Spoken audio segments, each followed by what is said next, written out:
Welcome aboard Just Jets with your captain, Matt O'Leary. Buckle up and enjoy the ride.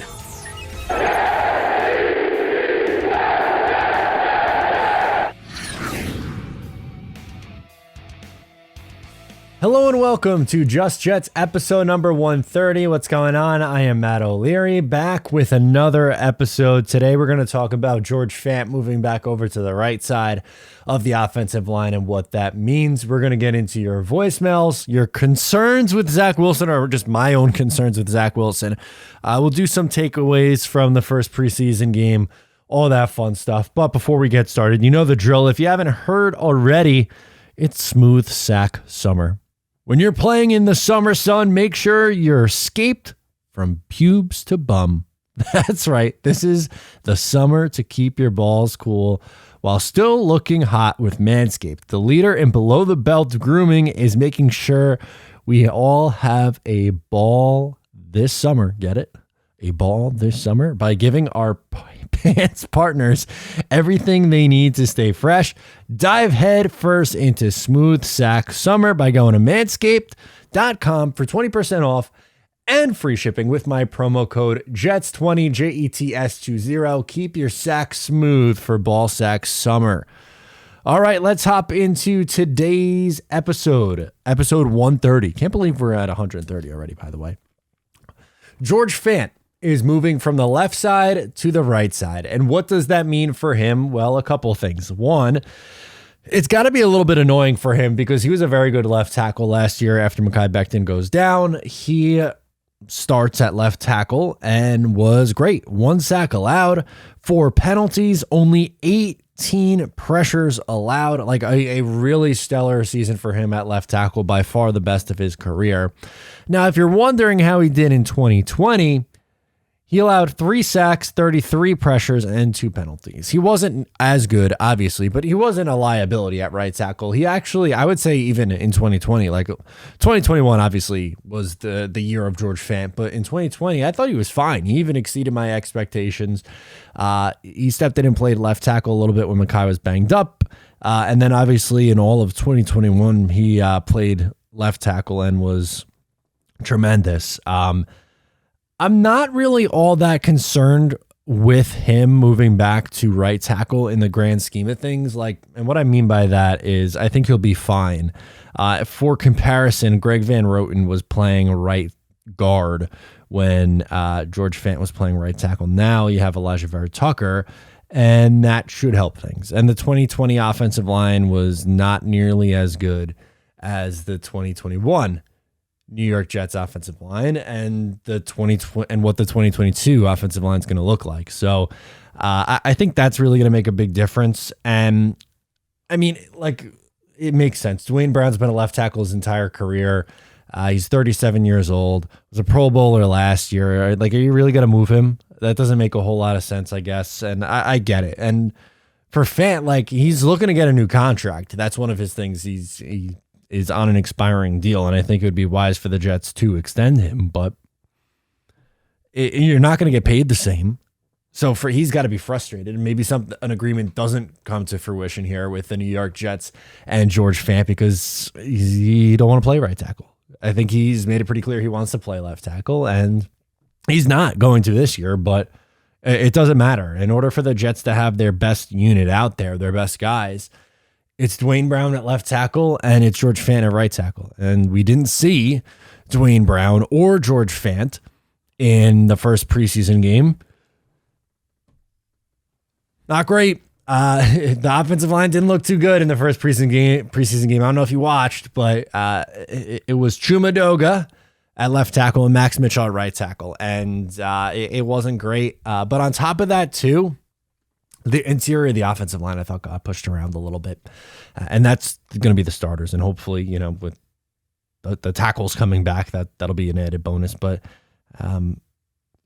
just overall with Fant, I'm not concerned. Now, for some other takeaways, obviously from the first preseason game, it was hard to watch after Zach Wilson left because everyone's, mind was going to Zach, and it was a fear of, okay, what is this injury going to be?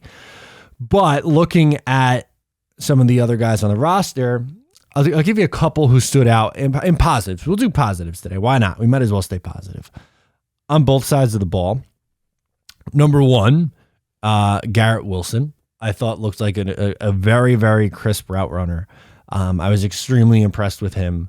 If Zach Wilson hit him on that first pass of the game for the Jets, his stat line looks a lot better because he's probably turning that 5-yard out into 10 yards. And then instead of having, what did he finish with? 2 catches for 20, 30 yards, somewhere in that range.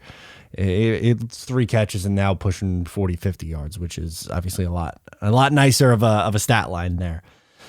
But his route running was obvious. I liked seeing Elijah Moore catch a slant pass and turn upfield. That is more of that, please.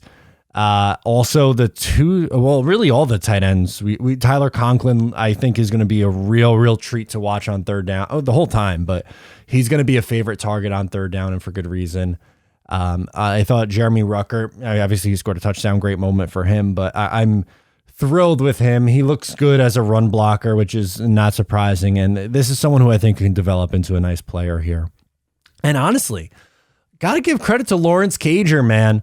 The converted wide receiver, now tight end. He was making some plays with the football. And obviously for a tight end, he's going to be one of the better route runners and have really good hands. But I got to give him credit. He looked solid. On the defensive side of the ball, not from the first team, really not a lot of positives stood out. And again, half the guys were missing. So it's not really like a full look at the defense. But who are the two that I really want to get into? I would say, no, I'll go 3. And it's really mostly defensive line. I thought Smart looked really good. He was getting some pressure. I thought Michael Clemens was impressive. And I thought Jabari Zuniga was really impressive. And Zuniga, I mean, he's fighting for a roster spot. He really is. And granted, for most of those guys, it's not against first team reps. It's against third stringers, which obviously is going to make things a little bit different. And you got to take these things with a grain of salt. But you can't control who you're playing against at the same time, and they did their job. And the really second and third team defense, I thought looked better and more comfortable. I mean, for the Eagles, they were marching right down the field. And then the first 2 drives, obviously the second drive for them, they were in great field position after the Zach turnover. But that first drive, extended by the Quincy Williams penalty, they were moving the ball at will. And I know they're playing a soft zone. It's preseason, so I'm not going to, I was nervous and didn't like it, obviously, but I'm not going to completely kill Jeff Ulbrich yet, even though his seat is getting hotter by the minute, it seems. I did like some stuff we saw later on. So in the second half, I think you could take away some positives.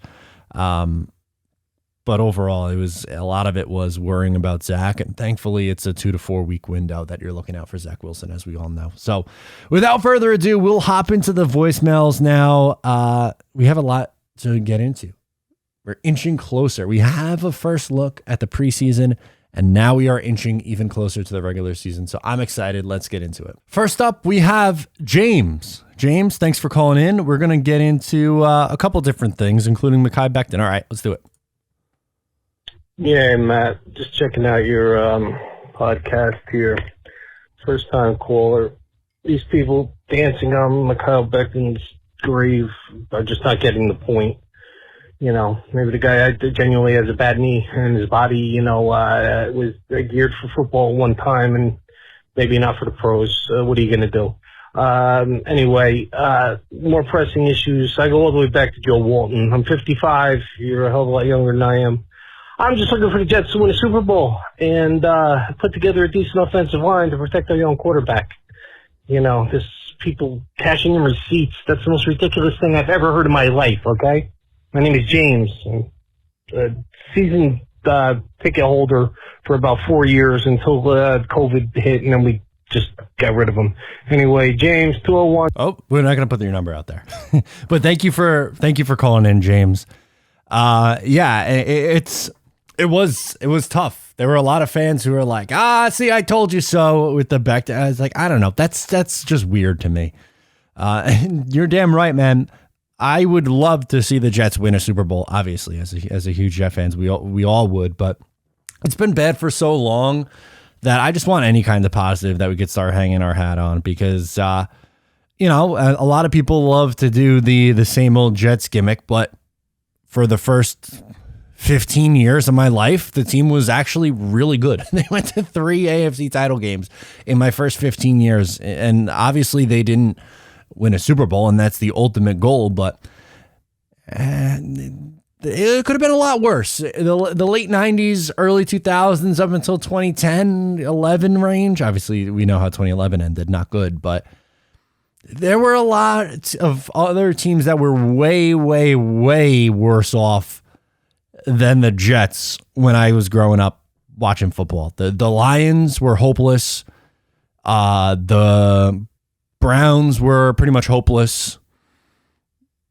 The Buccaneers, up until Tom Brady came back, went a really, really long time without winning a playoff game. The last playoff win was the Super Bowl in the 2002 season. For a long time, they made it in 05 and 07, and they didn't win a playoff game for a very, very long time.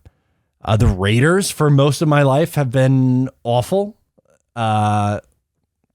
The Bengals just went 30 years without winning a playoff game. Like, there were some really, really bad situations. But at the same time, like, now you look at the last 10 years, it don't get much worse than this. So, yeah, the Jets and Jet fans need to continue to, I don't know, get something good. Jet fans need something good.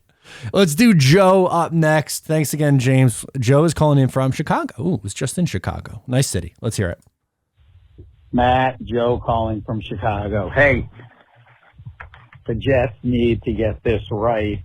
You can't let the Mekhi Becton injury lead to a Zach Wilson injury.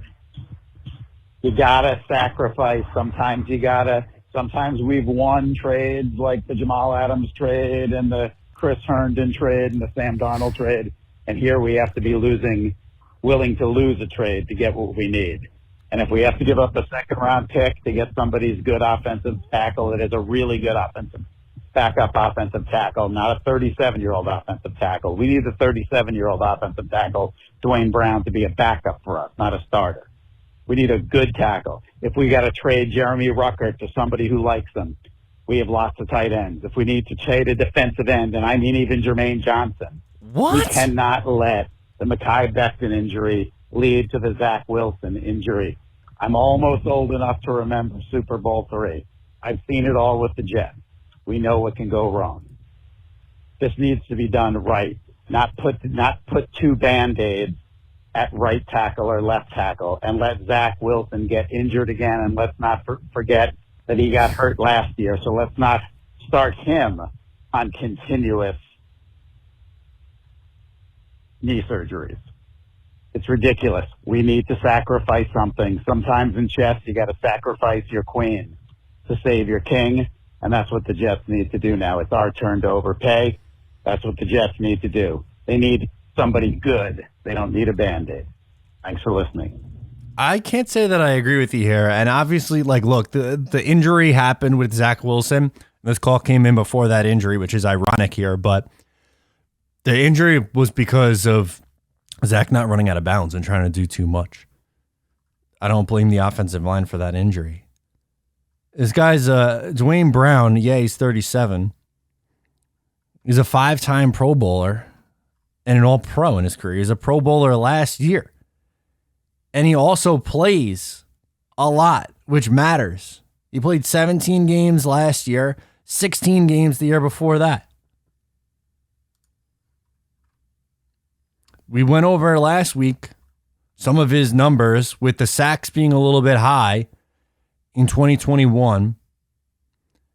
You got to keep in mind who's playing quarterback. Russell Wilson holds onto the ball forever and is just trying to run around and make plays.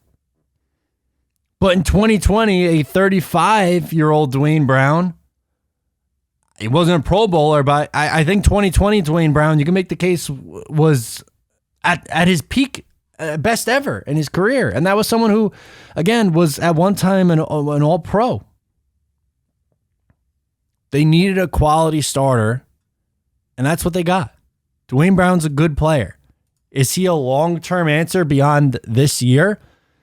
Maybe not, but I don't agree with saying you're going to trade away Jermaine Johnson, who you just took in the first round. That would be a panic move. You can't panic. That's not how you build a sustainable winner in the NFL. I'm sorry, I don't agree with that at all. I think Dwayne Brown's going to be fine. And I think George Fant at right tackle is going to be fine. The interior of this offensive line should be really good. I know they didn't look great in week 1 of the preseason. Number 1 is the preseason, but you have Laken Tomlinson, who was also a Pro Bowler. So you have back on your left side is made up of Pro Bowl linemen. George Fant, solid right tackle. Elijah Vera Tucker has Pro Bowl potential, and Connor McGovern's a fine center. Is he phenomenal? No. I think there's such a wide range of takes on Connor McGovern. You have fans who think he is awful, and you have fans who think he's phenomenal, like a top 8 center in football. I wouldn't go that high. I think he's good, not great. I think he's a little above average, maybe. But you're fine. The offensive line is not going to be an issue for this team. The Jets didn't have Mekhi Becton last year and had one of the better offensive lines in football. And you essentially replaced him with Dwayne Brown, who is good. Obviously, I was rooting for Mekhi Becton. I wanted him to play, and I would think that, Mekhi Becton playing on the right side, that would really, really help things out a lot. But I don't get the Dwayne Brown isn't good take. I don't think you're watching enough Dwayne Brown if that's what we're coming away with. Let's do Richard. He is up next, calling in from Nevada. All right, let's do it. Hey, Matt, it's Richard from Nevada once again. How you doing? Love your show as always. I just want to remind Jets fans, I want to make it a point at the time of me recording this for you. It's about 4 p.m. on the West Coast on Tuesday. So obviously anything can change from the time you guys hear this and it's on the show versus what has happened in the week. So don't crucify me if things change. Guys, you got to remember when it comes to contracts, I'm speaking to Jets fans as a whole, you got to remember with contracts, it takes 2 to tango, guys. Nobody should be looking for Joe Douglas's head just because Dwayne Brown isn't this second signed. You're asked him to be a backup, and obviously circumstances have changed. That means money changes. That means details of a contract change. Because now you're asking him to be a starter. Yeah. So don't be sitting here calling for Joe Douglas's head just because Dwayne Brown hasn't done it. You say, oh, well, why hasn't he already signed him? Why isn't he already on the team? Contract negotiations. His agent, probably asking for more money, wants to change the details of this contract because now you're going from a backup to a starter. It's a lot of money difference. So, guys, just keep that in mind. Don't be like freaking out when a team doesn't immediately do something because we don't know what's going on behind the scenes. I bet you Joe Douglas and that agent of Dwayne Brown's are going back and forth right now about a dollar sign. Eventually, it's going to happen. Yep. Just be patient, guys. It did. Anyway, go Jets. You're right. You're right. And it felt like kind of what we just said with the last caller. Don't panic. And the Jets didn't panic. They paid him money. 2 years, $22 million. It's not particularly cheap, but you have the room to do it. So what's the difference? And if it's only for this year and you move on after this year, that's fine. But guess what? You're probably looking at either a free agent tackle or a draft pick coming up next year because you're not relying on Mekhi Becton going forward. You can't now because it's back-to-back years of missing an entire season. 2 weeks ago, that wasn't the case. But now, it's a little bit of a different story. But you're right. He was going to get paid more because the Jets were in a pinch. And it's not like it was an egregious contract either. Sure, Morgan Moses got less money when the Jets signed him last year, but it's completely different circumstances. They didn't have an injury at that point. But now they did, and he's going to start, and that's fine. You're paying $11 million for your left tackle. That's not crazy money. It isn't. So I'm with you, man. No reason to kill Joe Douglas on that one. Eric from Florida is next. He wants to talk Roquan Smith. What's up, Matt? This is Eric. I'm calling from Florida, Fort Lauderdale. And I had a quick question, pretty simple. Do you think we should get Roquan Smith? I know that he just requested a trade from the Bears, and I was wondering if you think the Jets should go all in on a young linebacker as good as him. And if you do think that we should, what do you think it would take for us to get him over here? And what would you be willing to give up? All right, man. Have a great one. Thank you for taking the call. Go Jets. Yeah, Roquan Smith is a really good player. Obviously, he's just 25 years old. But this is a guy who obviously is, a high caliber, or should be a high caliber guy. Had over 100 tackles the last couple of years. He's a young player, as you mentioned, but I think it would cost a lot to get him in here, like a first round pick a lot, and I'm not willing to do that. I don't want to give up a first round pick to trade for a linebacker who, well, is good and still young. You're going to have to pay a pretty penny soon. I personally wouldn't do that. And while linebacker is a position of weakness for this team, so that you might be saying to yourself, isn't that a little hypocritical of you to say? I don't know. I'm not giving up a first round asset for Roquan Smith, which I think is what it would take. I think it would take a lot to get this guy in here. He's a good football player, but it kind of goes to and I don't think it would be Jamal Adams return multiple first round picks and a third, or what, that we know what the return was. It was huge return. I don't think it'd be something like that crazy, but it's similar for trading. You're not trading for an edge rusher. You're not trading for a star shutdown corner.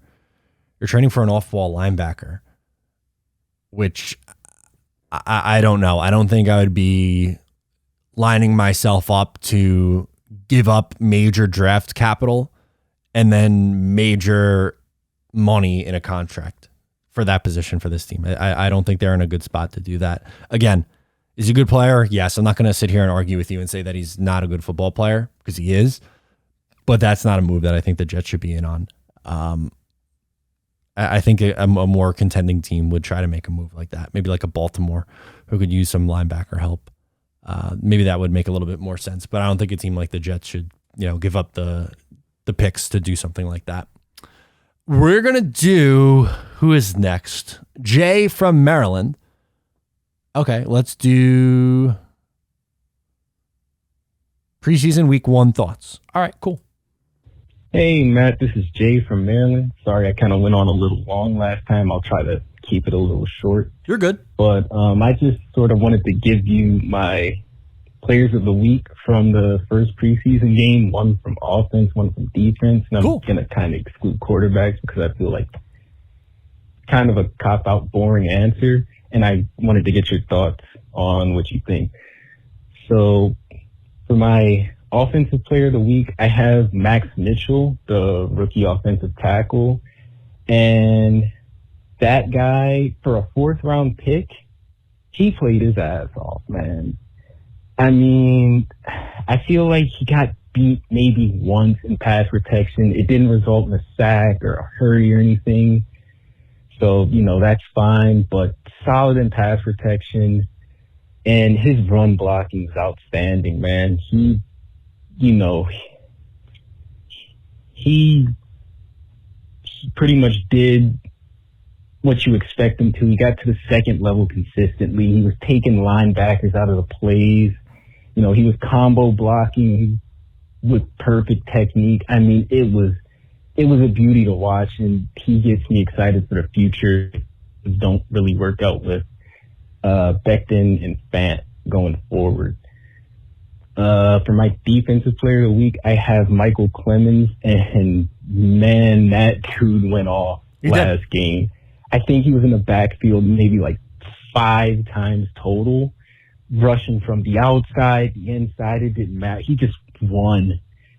I think he had like 2 quarterback hurries. He had a sack, and then he had a tackle for a loss, chasing a running back from behind on a outside zone run, I think, near the sideline, and he got so fired up on the side. That dude gets me so excited, man.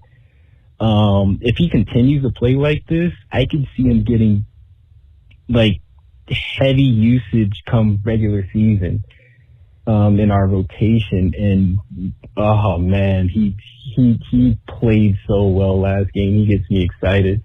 Who are your two players of the week that you have, one for offense, one for defense, and what are your thoughts on mine?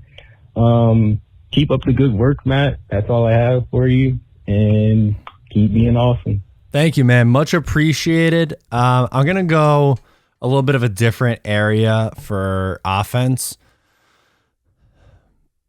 You know what? I almost said Garrett Wilson, but I think I'm going to go a different direction. I think I'm going to end up saying Lawrence Cager, because I think I wasn't expecting that as much. Like, Garrett Wilson being good isn't super surprising, but Lawrence Cager playing the way that he did, especially in the tail end of that game, was really good. Also, honorable mention, because I didn't mention him at the start of the show, Bam Knight. I think he has a real shot to be RB3. I like Bam Knight a lot. Yeah, I think that's where I'm going. I want to watch Max Mitchell again a little bit more in depth. I don't think he was atrocious, but I wouldn't have said he was the best offensive player or the one who stood out the most to me on offense this past week. Defense, Michael Clemens is a good answer. He was in the backfield a lot. I might go... I'll go different than you, and I'm going to go Jabari Zuniga, because that's someone else who I wasn't expecting to do what he did. He's fighting for a roster spot right now. It's going to be tough. He hasn't played a ton, unfortunately, with this New York Jets team. He just hasn't played a lot yet in his first couple of years in the league. Maybe he could find himself in a role. And again, these guys were playing against a little bit lesser competition by the time that they were in, not necessarily for Max Mitchell, but for the defensive guys that I was thinking of more so. I think that's where I would go. I would say Jabari Zuniga on defense, and on offense, I would say Lawrence Cager. Both those guys surprised me, and I think deserve some praise. Good call, Jay. We're going to close out with Will in Dallas talking about a lucky break from Zach Wilson. Hey, Matt. Will calling from Dallas. I don't even know where to start. First of all, Zach, lucky break. Honestly, I watched it happen live, and I thought that there was contact, and he got up and he was kind of limping, and I was like, oh, he probably got a shoulder pad to the knee or whatever, it's just a bruise. But then they show the replay, and you see it's really a non-contact knee injury. Yeah. And that scared the living crap out of me, because, 99 times out of 100, non-contact knee injury is ACL. And as soon as I saw the non-contact, I was like, season's over. There's no point. I would have watched the games anyway, but I'm thinking there's no point in even watching these games. It's going to be such a rough year.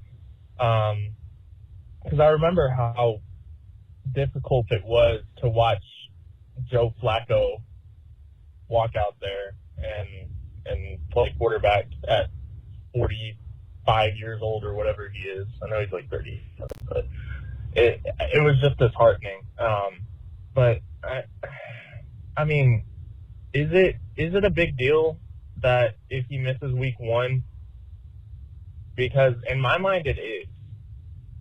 Okay. I almost need him back for week 1, because it's 9/11 in New York against the Ravens. Tension and emotions are going to be high. That's a game I have us winning. And I feel like I'm a pretty balanced Jets fan. I'm not thinking Super Bowl or anything. That's a game that we probably shouldn't win, that I think we do win, just because if Zach's there, I don't think Joe Flacco carries us to a W. But if Zach's there, emotions, tensions, 9/11, home opener in New York, I get it. That's a game that I thought we would win. So I don't know. I just want to hear your thoughts on it, because it was just a stupid play that it was. I thought he would have been more mature to make, to just go out of bounds. It's the preseason. The extra 3-4 yards he got was not worth risking anything, he should have just gone out of bounds. And then he just didn't look good on the first drive. The pick was atrocious. But yeah, just wanted to hear your thoughts. And as always, go Jets. Yeah, it was there's no defending it. The interception was bad, and that decision making to not run out of bounds or slide was bad. There's no sugarcoating it. There's no way around it. There's no defending it. It was stupid. It wasn't smart, and I was worried. And I see where you're coming from, and while I agree, I'm going to the opener. Obviously, I want to see him. I want to see this team at full strength. If he's not, I'm okay with Joe Flacco for a week. Revenge game factor? Let's go, man. Joe Flacco revenge game. And Flacco last year, I thought when he played, he was okay. I thought Joe Flacco was pretty good. What did he do against Miami? I'm going to pull up the numbers. It was, I believe, what did he do? Come on, give me game logs. Sorry, Pro Football Reference is being a little slow. Yeah, he went 24-39, 291 yards, 2 touchdowns, 101.5 rating. He's had a good training camp. He still has the deep ball. In 2020, he played a little bit more. He started 4 games for the Jets in 2020. And it was up and down. The Arizona and Miami game were brutal. He was good against New England and so-so against the Chargers. New England, he had a 72 completion percentage, 262 yards, and 3 touchdowns. That was great. That was a really good game. The Jets almost blew the tank that game. They put up 27 points and lost 30-27 on a last-second Nick Folk field goal. But I want him back for week 1. I think there's a pretty good chance that he is, but if you're like, even if there's a small smidge of a doubt that maybe he's not good, just start Flacco. Just start Flacco at that point. Cool Joe, baby. I love it. That's going to do it for me on this episode. Thank you so much for tuning in. Wherever you get the show, please make sure to subscribe, give a rating and review. Really helps me out a lot. I appreciate all the love and support. Once again, I'm Matt O'Leary. Catch you next time.